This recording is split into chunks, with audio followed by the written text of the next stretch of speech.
ጤና ይስጥልኝ። እንዴት ዋልክ? ልጅ ሰላም ነው? ደህና ነህ? እግዚአብሔር ይመስገን። እንዲያችን ጉዳይ እንዴት አደረክልኝ? እባክህ። የቱን ጉዳይ? እንዴ ምን እንዳላወቀ ትሆናለህ? ምንድነው የመከነ ነው ምናምን የምትሉት ጉዳይ? አይ ያው እንግዲህ ጋሽ ብዙ ባለ ጉዳይ ስለሚመላለስ እኮ አናስታውስም። ለዛ ነው እንዴ የኔ ጉዳይ ለየት ይላል። ምን ማለት ነው? ስማኝ እንጂ ይኸውልህ እኔ ስንት ልጆች የዳርኩበትን መሬት መከነ ስትሉ እኔ ማወቅ የለብኝም እንዴ? በተደጋጋሚ ስልክ እየደወልን ልናገኙት አልቻለም። እናንተ እኔ ጋር እናንተ አትደውሉም እንጂ ይኸው ማየት ትችላለህ። እርሶ ብቻ አይደለም ለብዙ ካርታችሁን ኑና በጊዜው አስተካክሉ። የአብዛኞቹ ስልክ አይሰራም። በዛ የተነሳ ማሟላት ያለባችሁን ነገር ስላላሟላችሁ ሊመክን ችሏል። በተደጋጋሚ ልናሳውቆት ሞክረናል፣ አልሆነም። እኛ ደግሞ ሲጀምር ከመሬት ተነስተን አይደለም ህጉን ጠብቀን ህጉ በሚለን መንገድ ነው ካርታችሁ የመከነው። እንዴ መከነ ማለት ምን ማለት ነው? መጀመሪያው ምን ፍሬ የሌለ ነገር ነው አይሰጣችሁኝ? ምን ማለት ነው ደግሞ እሱ? እያወቅህማ ጠይቀኝ። እሺ መከነ ካልከኝ በጽሁፍ ማስረጃ ስጠኝ። ለሚመለከተው ክፍል ሄጄ አመለክታለሁ። የፈለጉበት መሄድ ይችላሉ። ስጠኝ በጽሁፍ። እንዴት ነው ነገሩ? ለምንድን ነው የምሰጡት በጽሁፍ? እንዴት አሰጠኝም? እኔ ህጉን ጠብቄ ነው የመከንኩት። እንዴ እኔ ህጉን ተከትዬ አምክኘዋለሁ። በቃ በጽሁፍ መስጠት አይጠበቅብኝም። እና በጽሁፍ አሰጡኝም? አልሰጥም። በአቤቱታ ሄጄ በቃል አቤቱታ አቀርባለሁ። ሄጄ ጮኻለሁ። አልሰም እንዴ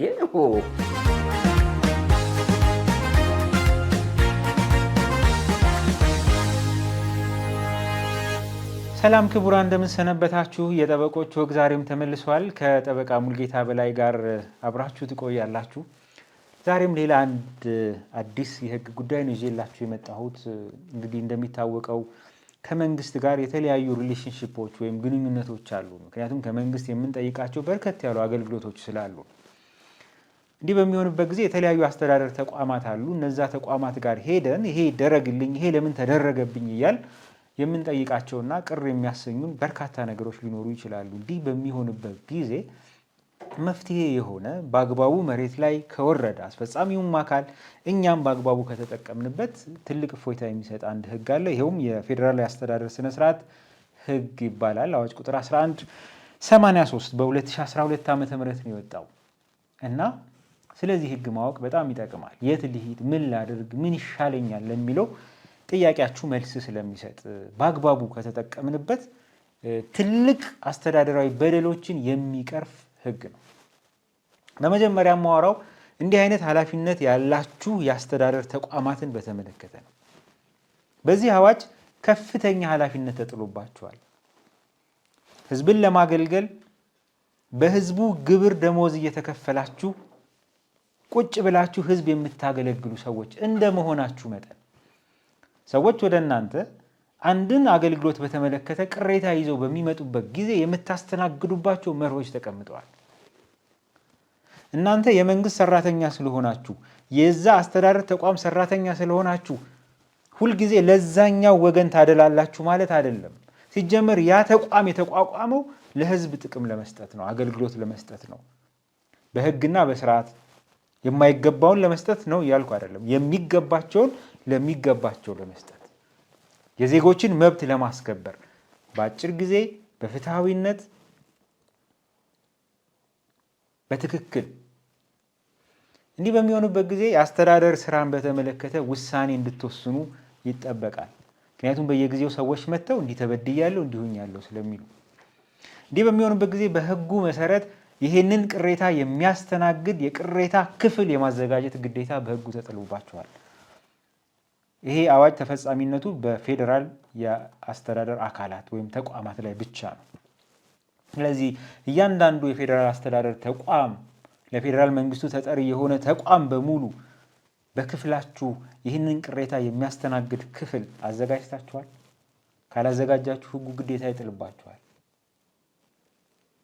ይሄን ብቻም አይደለም። ይሄ ቅሬታ ሰሚ አካል አንድ ሰው መጥቶ በእንደዚህ አይነት ጉዴታ ቅሬታ ገብቶኛል ብሎ ሲመጣ በጽሁፍ ቅሬታውን የመቀበል ስለመቀበላችሁ ቅሬታውን ስለመቀበላችሁ ሌላ መግለጫ ደብዳቤ በማዘጋጀት ተቀብየዋለሁ እንዲህ አይነት ደብዳቤ አባሪ ሰነዶች ማስረጃዎች ካሉ እንዲህ ቁጥር ያላቸው አባሪ ሰነዶችን ተረክቤያለሁ ብላችሁ ስለመረከባችሁ ማረጋገጫ መስጠት አለባችሁ። ለምሳሌ ቅድም ድራማው ላይ ተመልክታችሁታል አይደል? ሰውየው በመደጋገም ይሄዳሉ ቅሬታ አለኝ እያሉ አይ ሂዱ ቅሬታ ካለውት እንዲህ አይነት ቦታ አለ ሄደው ቅሬታዎትን ያሰሙ አላላቸውም። በቃ ወስኛለሁ ሂዱ ነው ያለው። እሺ በጽሁፍ ስጠኝ ልጄ፣ አይ በጽሁፍ ለምንድን ነው የምሰጠው እያለ ሲሟገት ተመልክታችኋል። ይሄ ፍጹም ስህተትና ህገወጥነት ነው። ድራማው ላይ እንዳያችሁት እንግዲህ አስተዳደራዊ በደል ሲባል ያ ሽማግሌ ሰው ካርታቸው ድንገት መከነ፣ የቤታቸው ካርታ አይደለ ሲመክን የሚያመክነው አካል ሲያመክን በተቻለ መጠን አስቸኳይ ካልሆነበት ወይም ደግሞ በህግ በልዩ ሁኔታ ስልጣን ተሰጥቶት የመወሰን ካልሆነ በስተቀር ወይም ደግሞ በፍሬ ነገር ደረጃ ምንም የማያከራክር ነገር ካልሆነ በስተቀር በተቻለ መጠን ማዳመጥ ያስፈልጋል። የዛን ሰው ቅሬታ አንደኛ ቅሬታውን በጽሁፍ አልተቀበለም፣ ይመላለሳሉ። ነገ ዛሬ ቅር ብሏቸዋል። ለምን መከነ ነው ጥያቄያቸው። ስለዚህ ቅሬታ አላቸው ማለት ነው። ያንን ቅሬታቸው መቀበል ያስፈልጋል በጽሁፍ ተቀብሎ ደግሞ የሚመለከተው አካል እሱ ከሆነ ራሱ እሱ ካልሆነ ለሚመለከተው አካል መርጦ ያ የሚመለከተው አካል ቅሬታቸውን በአግባቡ ማየት። አይ ይሄ ነው አምኖም እኮ ሊሄዱ ይችላሉ፣ ልክ ነው ብሎ ሊሄዱ ይችላሉ። ህግን መሰረት አድርገን ከሰራን ማስረጃን መሰረት አድርገን ከሰማን ፍትሃዊ ከሆንን በግልጽና በምክንያታዊነት ነገሮችን ካስረዳን ያ ሰው ልክ ነው ብሎ ሊሄድ ይችላል። አይደለም ብሎም ከሄደ ለእንደዚህ አይነቱ ሰው ላንጨነቅ እንችላለን። እሱ ግን ምን አደረገ? ይመላለሳሉ። ጭራሽ አላስታወሳቸውም ሁሉ ያን ሁሉ ጊዜ ደጋግሞ እየመጡ እሺ ውሳኔን በጽሁፍ ስጠኝ። አልሰጥም። ለምንድን ነው የምሰጠው ሲላቸው ነው የሚሰማው። ስለዚህ በጽሁፍ የመስጠት ግዴታውን እንዳልተወጣ ያ አካል ቅሬታ አሰማሙ በቃ ምን እንዳልሆነ ግልጽነት እንደሌለ ለማገልገል ፍላጎት እንደሌለ በቃ እኛ ወስነናል እኛንን የበላይ አያገባችሁም አይነት መልእክት ነው ያስተላለፈው። ይሄ ሰውዬ ሰምተው ከዛ ለሌላ ሰው ሲያወሩት ከዛ ደጋግሞ ሌሎች ሲያደርጉት ምን ያህል የተቋሙን ስም እንደሚያጠፋ ማሳያ ነው። ድራማ መሆኑ እንደተጠበቀው ነው ማለት ነው። ስለዚህ እንዲህ አይነት አስተዳደር በደል ሲኖር ቅድም ባልኩት መሰረት ሂደቶቹን መጨረስ፣ መጨረሻ ደግሞ ወደ ፍርድ ቤት መሄድ ሲገባ ወደ ፍርድ ቤት መሄድ፣ ጊዜን ማክበር፣ በሰዓቱ መብቱን መጠየቅ ተገቢ ነው። ሁልጊዜ ለተቋማቸው አድሉ አይደለም መርሁ። የተቋሙን የህዝብ ጥቅም እና የግለሰቡን መብት ማጣጣም መቻል አለባችሁ። ይሄ ሰው መብቱ ከሆነ መብቱ ነው በቃ መስጠት ነው እንጂ እንዲህ ሆኖ በዛ ጋር ወጥቶ የሚባል ነገር የለም። መብቱ ሳይሆን የህዝብ ጥቅምን የሚጎዳ ነገር ከሆነ እየጠየቀ ያለው ደግሞ ኖ የማለት ውሳኔ በምትሰጡበት ጊዜ ግልጽ የመሆን ፍትሃዊ የመሆን የጥቅም ግጭት ካለ ምናልባት ያንን ሰው ዘመዱን ጓደኛውን የምታውቁት ከሆነ የምትሰጡት ውሳኔ ያልተገባ ሊሆን ስለሚችል ወይ የእሱን መብት በመከልከል ወይ የእሱ ጥያቄ ሌላን ሰው መብት ይነካ ሊሆን ይችላል። ለዚህ የጥቅም ግጭትን በተቻለ መጠን ማስቀረት መቻል። እንዲህ አይነት የጥቅም ግጭት ካለ አይ ይሄንን ውሳኔ ሌላ ሰው ይስራው፣ እኔ እንዲህ አይነት ግንኙነት አለን ብላችሁ ራሳችሁን ማግለል።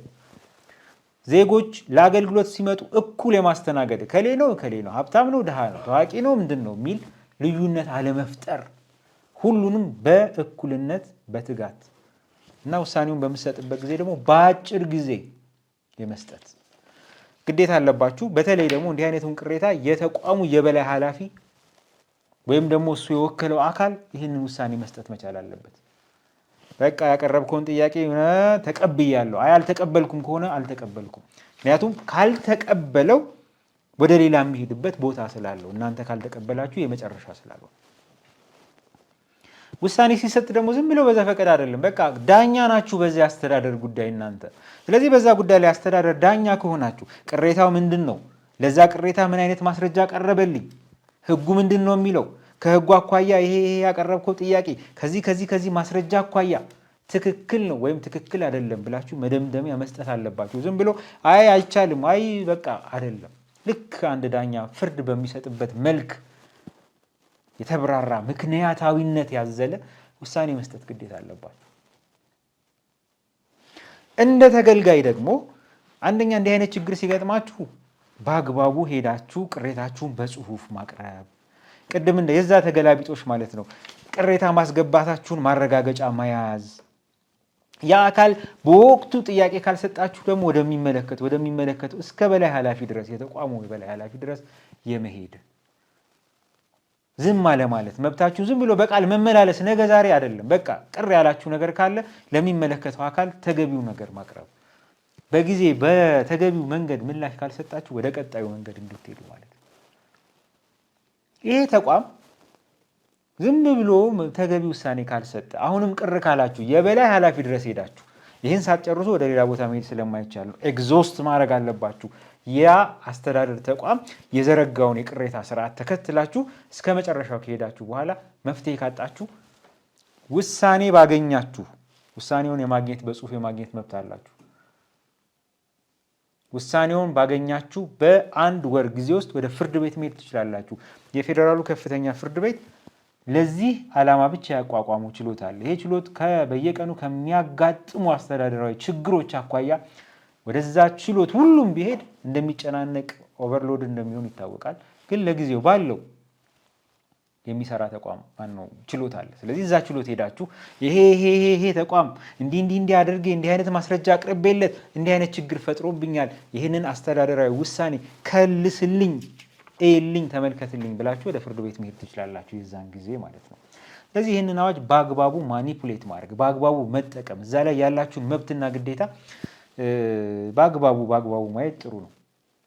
በነገራችን ላይ ውሳኔ አስተዳደራዊ ውሳኔ ብቻ ሳይሆን መመሪያ ሲወጣ ያ መመሪያ መብትና ጥቅሙን የሚነካው አካል ያ መመሪያ እንዲከለስለት ጭምር ህገ መንግስታዊ አይደለም፣ አዋጁን ይጥሳል፣ እንዲህ ነው የሚል ጥያቄዎች ማቅረብ የሚቻልበት አዋጅ ነው። ስለዚህ በአግባቡ አገልግሎት ሰጪውም አገልግሎት ተቀባዩም በአግባቡ መሬት ላይ ካዋልነው ብዙ አለመግባባቶችን የሚቀርፍ መልካም አስተዳደርን የሚያሰፍን አዋጅ ነው። በአግባቡ እየተጠቀምንበት ነው ወይ ሌላ ጥያቄ ነው። አብሬያችሁ የቆየሁት ጠበቃ ሙልጌታ በላይ ነበርኩ። በሌላ ርዕሰ ጉዳይ በሚቀጥለው ጊዜ እመለሳለሁ። ከጠበቆች ወግ ጋር ነው የቆያችሁት። ሰላም።